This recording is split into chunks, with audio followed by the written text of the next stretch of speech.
राजनीतिक संगठन प्रतिष्ठा होता ठीक से किंतु आश्चर्यर कथा ए मुनि समाज गोटे राजनैतिक संगठन नुहे।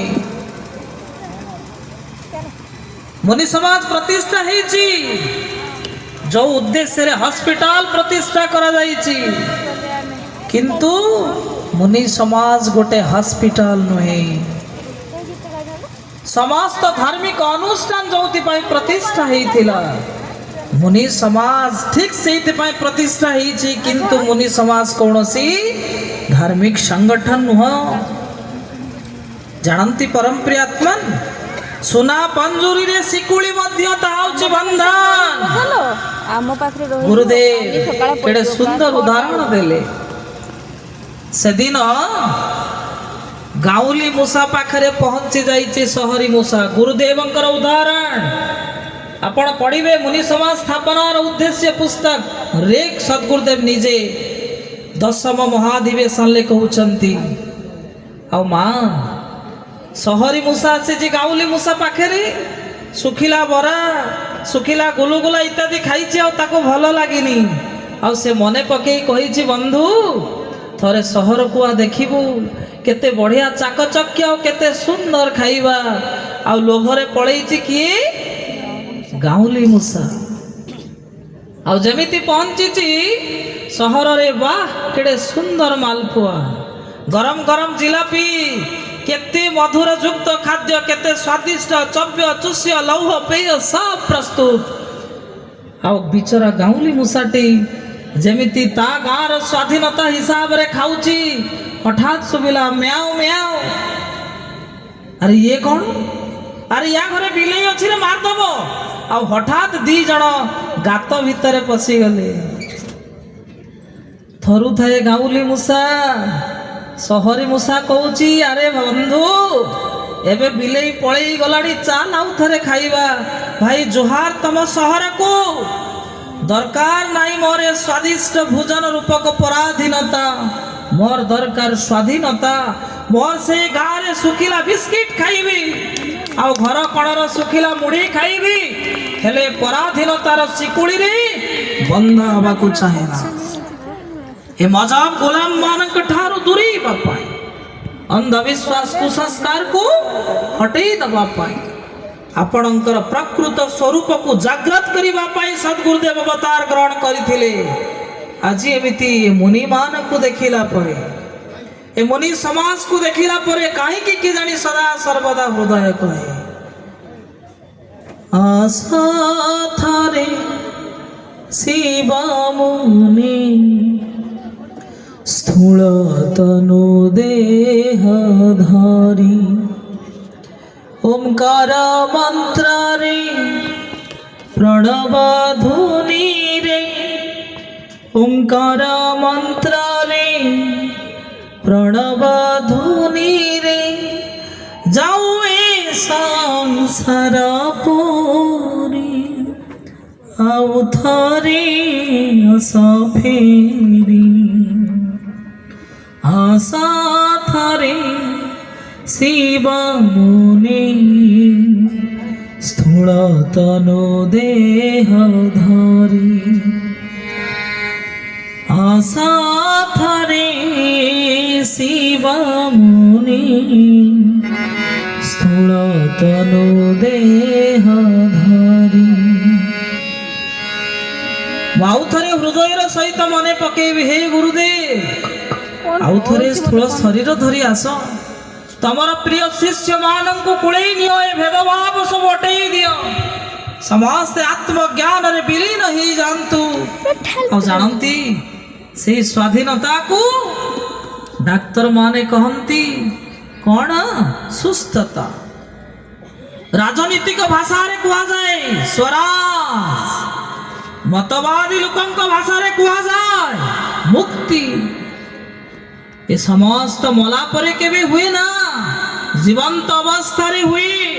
तम घर बलद को मशारी भितर रखुच कुंडा तोराणी केते जत्न नउच आउ तम घर बलद को बाड़ेला बेले बा कणिचारे बाड़उच आउ जेते बेले षंढ को बाड़उच ताकू तोराणी किए दिए, ताकू छड़ा छपर किए दिए, तार जत्न किए नि हेले माँ तम बलद ठारू से केते सुस्थ केते सबल केते सुंदर केते सुढळ काहीकि जानिछ ना केवल ता भितरे पराधीनतार सेई बंधनर दौड़ी नहीं सेई शिकुली नहीं अरे सुना पंजुरीर पराधीनता मध्य पराधीनता सुंदर वेशभूषा परिपाटी भितरे जो अहंकार भितरे जो तमर जो बंधन ताहा भी गोटे बंधन अरे समस्ते स्वतंत्र हो जाओ स्वाधीन हो जाओ स्वाधीन हो जाओ स्वाधीन हो जाओ।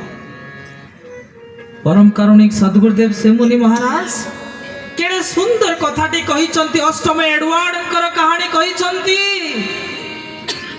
अष्टम एडवर्ड जेतेबेले लंडन रो प्रधानमंत्री हे गले तांकर पिलाटी बेलरु प्रेम करुथिबा झियोटी थिला सिम्पन। सिम्पसन को विवाह करिवार तांकर मानसिकता थिला प्रकृत रे ट्रू लव थिला तांक भितरे। माँ बापा माने हे मोर परम प्रियात्मा जेतेबेले प्रधानमंत्री हे गले आ जेतेबेले समस्त मंत्री परिषद तांकर इच्छा को सुनिले जे अष्टम एडवर्ड चाहती सिम्पसन को मैरेज करने को विवाह करने को आउ सेते बेले तांकर कमिटी मंत्री परिषद मना करदेला ना जड़े रजा है जड़े साधारण परिवार तल स्तर नीच जड़े प्रजा को विवाह करें ना से स्तर को जीवा को पड़ो।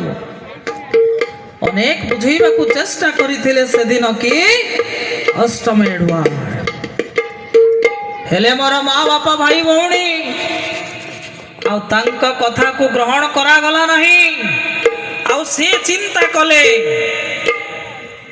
कौन चिंता कले ए प्रधानमंत्री रो सिकुली होची मो पाई गोटे पराधीनता आउ कौन कले जानती प्रधानमंत्री पदरु से इस्तीफा दे देले प्रधानमंत्री हेले नहीं कारण ये होची मो पाई गोटे बड़ा पराधीनता।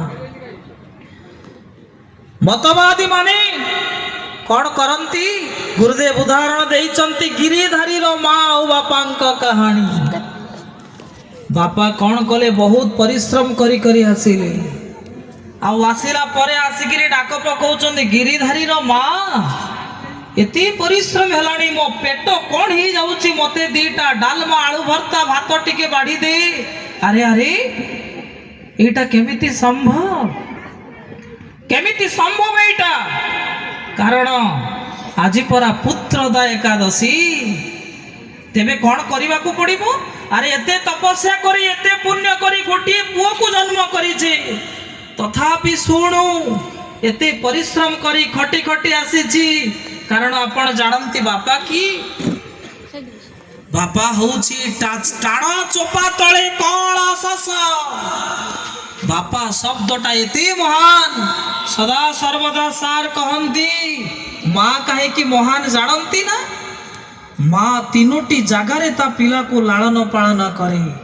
नंबर 1 गर्भरे नंबर 2 कोलरे नंबर 3 सेजरे आउ ए तीनोटी पालिबार शक्ति केवल मार अछि बापा तो केवल गोटी स्थान रे पाणती खोला आकाश तले सारा दुनिया रे तेणु माँ होची केते महान आउ से दिन गिरिधारी रो माँ राण पकई दउची तमे केमिति बुझिबो हां केते कष्ट करी पुओटा को जन्म देइथिलु केते पुण्यर फल सी तमे जदि सतरे आज खाद्य खाई दब ना जदि पुत्रदा एकादशी न करिवो ताहले मो मला मुह देखिबो कारण तमे बापा मु होची माँ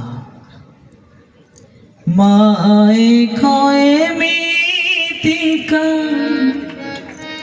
कोका सबदा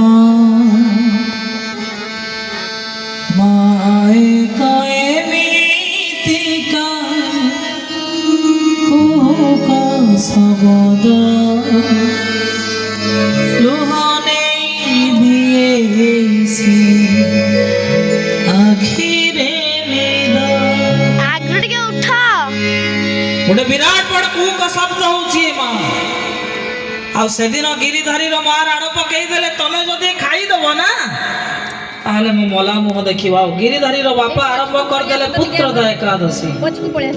ଭୋକରେ ପେଟ ଆଉଟୁ ପାଉଟୁ ହଉଛି, ରାତି 11ଟା 12ଟା ହେଲାଣି। ଯୋଉ ଖାଦ୍ୟ ଖାଇଲେ ଗ୍ୟାସ ହେଇଯିବ, ଫଳ ମୂଳ କଦଳୀ ଚୁଡା ଚକଟା। ଗିରିଧାରୀର ବାପା କହୁଛି ଗିରିଧାରୀ ମା ଆରେ ଖାଇଲେ ୟାକୁ ମରିଯିବି, ଆରେ ନ ଖାଇଲେ ପୁତ୍ରଦା ଏକାଦଶୀ ଯେ ଅଧା ରହିଯିବ। ହେ ମୋର ପରମ ପ୍ରିୟାତ୍ମା, ରାତି ପାହି ଆସିଲା, ଗିରିଧାରୀ ବାପାର ପେଟ ଫୁଲି ଫୁଲି ଯାଉଛି। ଆଉ ନନା ଆସିଲେ ଡାକ ପକେଇଲେ, ଏ ଗିରିଧାରୀ ମା ଆଜି ପରା ପୁତ୍ରଦା ଏକାଦଶୀର ପୂର୍ଣ୍ଣାହୁତି, ତେବେ କଣ?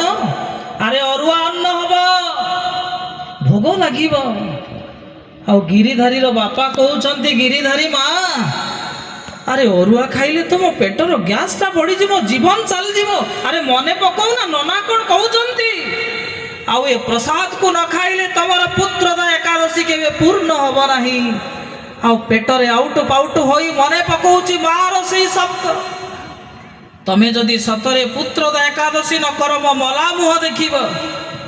ଆଉ ହେ ମୋର ପରମ କାରୁଣିକ ପରମ ପୂଜ୍ୟ ସଦ୍ଗୁରୁଦେବ ଶ୍ରୀମୁନି ମହାରାଜ କେତେ ସୁନ୍ଦର ଉଦାହରଣ ଦେଲେ। ଆଉ ଭୋଗ ଖାଇଗଲା କିଏ? ଗିରିଧାରୀର ବାପା। ପେଟ ଯନ୍ତ୍ରଣାରେ ଛଟପଟ ହେଇଗଲା, ଆଉ ଜୀବନ ଚାଲିଗଲା। ଆଉ ଡକ୍ଟର କହିଲେ ହାରେ କିଛି ସମୟ ପୂର୍ବରୁ ଯଦି ତାକୁ ଉପଯୁକ୍ତ ଖାଦ୍ୟ ଦିଆ ହେଇଥାନ୍ତା, ଯଦି ତାକୁ ମେଡିକାଲ ଅଣା ହେଇଥାନ୍ତା, ହୁଏତ ବଞ୍ଚି ଯାଇଥାନ୍ତା। ହେ ମୋର ପରମ ପ୍ରିୟାତ୍ମା, କୁହନ୍ତୁ ତା ମୃତ୍ୟୁ ପାଇଁ ଦାୟୀ କି ଆପଣ ମାନଙ୍କର ଅନ୍ଧବିଶ୍ୱାସ କୁସଂସ୍କାର? କେଡେ ସୁନ୍ଦର କଥା ଗୁରୁଦେବ କହିଲେ। ମତବାଦୀ କହନ୍ତି ଏଇଥିରେ କୁଆଡେ ମୁକ୍ତି ଅଛି? ଆଉ ଆପଣ ଶୁଣିଛନ୍ତି ନା ସେଇ ସଦ୍ଗୁରୁଦେବ ଶ୍ରୀମୁନି ମହାରାଜ କେତେ ବଢିଆ କଥା କହିଥିଲେ। ଜଣେ ଘୋଷଣା କରିଦେଲେ ଆପଣଙ୍କର 1 ଟଙ୍କାଟା କୋଟିଏ ଟଙ୍କା ହବ। ଆଉ ସମସ୍ତେ ଦୌଡ଼ି ଆସିଲେ ସତରେ ହବ ନା? ହଁ ହବ। ହେଲେ କେତେବେଳେ ହବ ଜାଣନ୍ତି? ମଲା ପରେ। ଆଉ ସମସ୍ତେ କହିଲେ ଏଇଟା ଗୋଟେ କେମିତିକା କଥା? ମଲା ପରେ 1 ଟଙ୍କାଟା ଡିପୋଜିଟ୍ କରିବୁ କୋଟିଏ ଟଙ୍କା ହେଇଯିବ? That's quite impossible.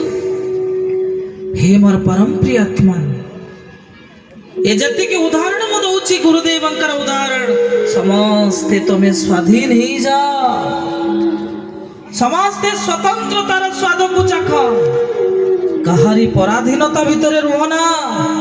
ଆପଣ ତ ସମସ୍ତେ ଜଣେ ଜଣେ ଛାତ୍ର ହେଇଥିବେ। ସତ କହିଲେ ମା ବାପା, ଯେତେବେଳେ ଆପଣ ବିଦ୍ୟାଳୟକୁ ଯାଆନ୍ତି ଆଉ ହଠାତ୍ ଯଦି ସେଦିନ 4ଟା ପର୍ଯ୍ୟନ୍ତ ସ୍କୁଲ ନ ହେଇ ଠିକ୍ 12ଟା ବେଳେ କାହାର ଡେଥ୍ ହେଇଛି, ଶୋକ ସଭା ହେଲା ଆଉ ଛାଡ଼ି ଦିଆଗଲା, ବା 4ଟା ବେଳେ ପିଲାମାନେ ଦେଖିବେ 5 ମିନିଟ୍ ବାକି ଅଛି, ସମସ୍ତେ ବ୍ୟାଗ୍ ଧରିକିରି ଅଛନ୍ତି। ଆଉ କ'ଣ କରୁଛନ୍ତି? ହେଇ ବେଲ ବାଜିବ, ସମସ୍ତେ ଡିଆ ମାରିକି ପଳେଇବେ। ଏ ମୁକ୍ତିରେ ଆନନ୍ଦ କେତେ ଅଛି। ପିଲାଟି ବଦମାସି କରୁଥିଲା, ଆପଣ କ'ଣ କଲେ?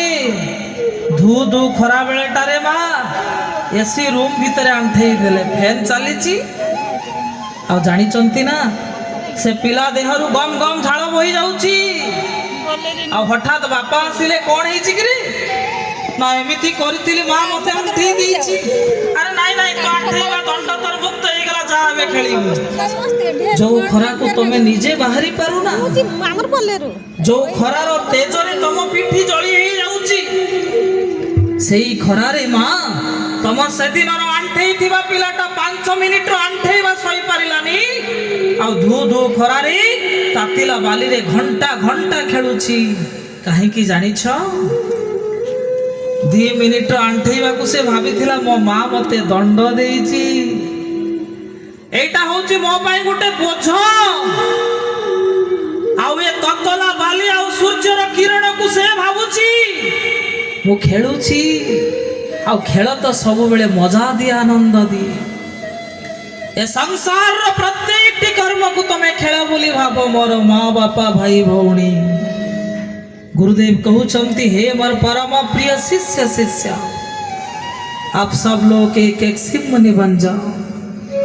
आपण समस्त को जीवन रो प्रत्येक परिस्थिति को खेल बोली भाविबार अछि। ସେଇଥିରେ ଆନନ୍ଦ ଉଠେଇବାର ଅଛି। ଆଉ ମନେ ରଖ ଗୁରୁଦେବ କେତେ ମହାନ ଥିଲେ, ଶବ୍ଦର ମହିମା ଦେଇଦେଲେ, ଶବ୍ଦର ମହିମା। ମରୁଭୂମିରେ ଓଟଟା ନା ଏତେ ବଡ଼ ରୂପକୁ ସେ ଜାଣିପାରେ ନା। ଆଉ ବିଚରା ମରୁଭୂମିର ଓଟ କଣ୍ଟାକୁ ଚୋବେଇ ଚୋବେଇ ଭାବେ, ଆରେ ଆହା କେତେ ବଢିଆ ସ୍ୱାଦିଆ ଖାଦ୍ୟ ଅଛି ମରୁଭୂମିରେ। ଆପଣ କହିଲେ ମା ସେ କଣ୍ଟାର କଣ କେବେ ବି ସ୍ୱାଦ ଥାଏ? ବିଚରା ମୂର୍ଖ ଓଟ ବୁଝିପାରେ ନା, ଯୋଉ ସ୍ୱାଦ ତା ପାଟିକୁ ଯାଉଛି ସେ ପାଟିର ସ୍ୱାଦ ତା ନିଜର ରକ୍ତ। ଆଉ ସେଦିନ ପିଲାଟି ବେଳେ ପଢିଥିବା ଆପଣଙ୍କର ସେଇ କାହାଣୀ, କୁକୁରର ମାଂସ ଖଣ୍ଡ ଫୁଲ ଉପରେ ତଳକୁ ଅନେଇ ଦେଇଛି। ବିଚରା କୁକୁର ଭାବୁଛି ଆହାରେ ମୋ ମାଂସ ଖଣ୍ଡଟା ଆଉ ଜଣେ ଖାଇଦବ। ପରମ ପ୍ରିୟ ଆତ୍ମା ଆଉ ଘାଉ କରିଦିଏ, ତାକୁ ଘୋଡେଇବାକୁ ଚେଷ୍ଟା କରେ। ଆଉ ହଠାତ୍ ବିଚରା କୁକୁରର ପାଟିରୁ ମାଂସ ପିଣ୍ଡୁଳଟା ଖସି ପଡେ। ହେ ମୋର ପରମ ପ୍ରିୟ ଆତ୍ମା, ତମେ ଯାହାକୁ ଘୃଣା କରୁଛ, ଯାହାକୁ ଗାଳି ଦଉଛ, ଯୋଉମାନଙ୍କୁ ତମକୁ ଖରାପ ଲାଗୁଛି, ଜାଣିଛ ତୋହରି ଭିତରେ ଯିଏ ଲ ସଜନୀ ମୋହରି ଭିତରେ ସିଏ। ମୁନି ସମାଜର ସତ୍ୟ ସିଦ୍ଧାନ୍ତ ଏମ୍ ଆତ୍ମା ବ୍ରହ୍ମ ତତ୍ତ୍ୱମ୍ ଅସି। ଆମେ ସମସ୍ତେ ଗୋଟିଏ ସୂତାରେ ବନ୍ଧା, ଗୋଟିଏ ଗୁଣରେ ଛନ୍ଦା। ତୁମ ସମସ୍ତଙ୍କର ଭାବନା ପ୍ରେମମୟ ହେଇଯାଉ। ଅରୁଣିମା ସିନା ଗୋଡ଼ ନଥିଲା ସିନା, ଆତ୍ମବଳ, ମନୋବଳ, ଇଚ୍ଛା ଶକ୍ତି ଉପରେ ଗୁରୁଦେବ କେତେ ଗୁରୁତ୍ୱ ଦେଇଛନ୍ତି। ଆଉ ଯେତେବେଳେ ଗୋଡ଼ କଟିଗଲା, ପଚରା ଗଲା, ଅରୁଣିମା ସିହ୍ନାକୁ ଆଉ କହୁଥିଲା ମୁଁ ଏଭରେଷ୍ଟ ଚଢିବି। ଆରେ ଯୋଉ ଦ୍ୱାରା ଚଢିବୁ ସେଇଟା ପର ତାର ନାହିଁ ତ ଗୋଡ଼। ହେଲେ ଆତ୍ମବଳ, ମନୋବଳ, ଇଚ୍ଛା ଶକ୍ତି ରୂପକ ଗୋଡ଼ ଅଛି ତମ ଭିତରେ। ଆଉ ସେ ଅରୁଣିମା ସିହ୍ନା ହେଇଗଲା। ବିଶ୍ୱରେ ଦ୍ୱିତୀୟ ମା କୁହାଯାଉଥିବା ସିଦ୍ଧୁ ତାଇ, ଡଷ୍ଟବିନରେ ସେଦିନ ପଡ଼ିଥିବା ସିଦ୍ଧୁ ତାଇ ଆଜି ବିଶ୍ୱ ତାଙ୍କୁ ମା ବୋଲି ପ୍ରଣାମ କରୁଛି। କିଛି ନଥିଲା ତାଙ୍କ ଭିତରେ, କଣ ଥିଲା? କେବଳ ଆତ୍ମବଳ, ମନୋବଳ, ଇଚ୍ଛା ଶକ୍ତି ଥିଲା। ହେ ମୋର ପରମ ପ୍ରିୟ ଆତ୍ମା, ତୁମ ଜୀବନକୁ ଟିକେ ପ୍ରତି ମୁହୂର୍ତ୍ତରେ ବିଚାର କର। ଶେଷ କଥା, ବସରେ ବସିଛନ୍ତି, ପେଟରେ ପ୍ରବଳ ଭୋକ, ଛତିଆ ପହଞ୍ଚିବାକୁ ଆହୁରି ବହୁତ ବାଟ ଅଛି। ଆଉ ହଠାତ୍ ପାଣି କୋଇଲି ପାଖରେ ଆପଣ କଣ କଲେ? କଦଳୀ ବିକୁଥିବା ଲୋକଟାରୁ କଦଳୀ ନେଇ ଆସିଲେ, ଆଉ ଆରାମରେ ବସି ବସି କଦଳୀ ଖାଇଲେ। ଛତିଆରୁ କିଛି ବାଟ, ମା ପାଣି କୋଇଲରୁ କିଛି ବାଟ ଆସିଛି, ଆପଣଙ୍କର କଦଳୀ ଖିଆ ସରିଗଲା। ଆଉ ଜାଣନ୍ତି ହଠାତ୍ ଆପଣ କଦଳୀର ଚୋପା କଣ କଲେ? ଝରକା ଖୋଲିଲେ, ଏନ୍ଏଚ୍ ଉପରେ ପକେଇଦେଲେ। ଆଉ ଜାଣନ୍ତି ଆପଣ ଆରାମରେ ଶୋଇ ଯାଇଛନ୍ତି, କାରଣ ଆପଣଙ୍କ ପେଟ ଭର୍ତ୍ତି ହେଇଯାଇଛି। ହେଲେ ପଛରେ ନବଦମ୍ପତି ଗାଡ଼ି ଯୋଉ ସ୍ପିଡରେ ଆସୁଥିଲା, ସେଇ କଦଳୀ ଚୋପା ଉପରେ ଦେଇ ଚାଲିଗଲା। ଦୁଇ ଜଣ ପଡ଼ିଲେ, ତାଙ୍କ ଉପରେ 16 ଚକିଆ ଟ୍ରକ୍ ଚଢିଗଲା, ସ୍ପଟ୍ ଡେଥ୍ ହେଇଗଲା ଭୁବନେଶ୍ୱରରେ। ଆପଣ ଦେଖୁଛନ୍ତି ଟିଭିରେ। କଣ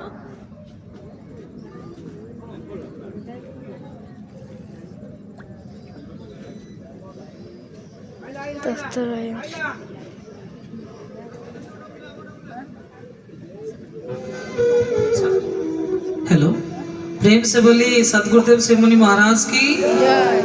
ଆଉ ଆପଣ ଟିଭିରେ ଦେଖୁଛନ୍ତି ପାଣି କୋଇଲିରେ କିଛି ଆଗେରି ନବଦମ୍ପତିଙ୍କର ମୃତ୍ୟୁ। ମୁଁ ଆପଣଙ୍କୁ ମୋ ପ୍ରଶ୍ନ ପଚାରୁଛି, ଆପଣ ଜଣେ ଜଣେ ମୁନି ହେବେ, ତା ମୃତ୍ୟୁ ପାଇଁ ଦାୟୀ କି? ଆପଣ ନା? ତମର ପ୍ରତ୍ୟେକଟି ମୁହୂର୍ତ୍ତ, ପ୍ରତ୍ୟେକଟି କର୍ମ ଯୋଗମୟ ହବା ଦରକାର। କେବଳ ସାଧନ କରିବା ସମୟରେ ତମେ ମୁନି ନୁହଁ। Your every thought convert to positive thought. तुम्हारा प्रत्येक भाव भावना को तमे सकारात्मक भावना रे रूपांतरित कर दियो। प्रत्येक कथा को, प्रत्येक कर्म को तुम्हें सद विचार रे चलो।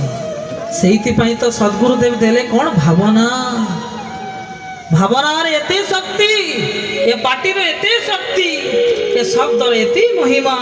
तेणु सदा सर्वदा ए हृदय ए मन ए प्राण सदा सर्वदा ए शिव महामंत्र रे अभिमंत्रित हो मंगल कर्म रे जीवन उद्भासित हो आ गुरुदेवंकर अपार करुणा आपण समस्तंकर चेष्टा प्रचेष्टा सद्भावना ए मुनि समाज उपर अजाड़ी पड़ू पुणी गुरुदेवंकर असमाहित कार्य को समाहित करंतु आपण माने ए भाव एवं भावना सहित ए विश्वर कल्याण करी मो वाणी को विश्राम दउछि सप्रेम जय जय